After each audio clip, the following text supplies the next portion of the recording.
As we continue reading this book, Deep Thought Strategy by Steve Lowell, at this point he's giving a few more examples of times in his business that he tried very hard, thinking that he really found out the secret sauce for success, what he needs to do.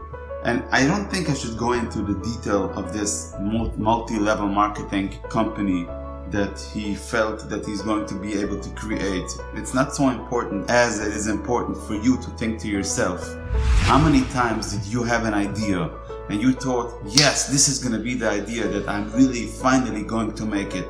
I'm finally going to be able to make it big. Only thing I need to do now is think big and know that I'm going to succeed. Apply the law of attraction, apply everything that everybody has told you to apply in your brain to vibrate success and to attract success. And then it turned out that it didn't work, and you think to yourself, why didn't it work? I thought big and I always thought I'm going to make it. And the reason why it didn't work usually is because you didn't have a strategy in place.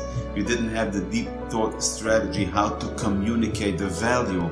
Did you communicate the idea you have, or you communicated the problem that people have in their businesses and their lives, that your idea will provide the solution? If you would have done that, then chances are that you would have been much more successful.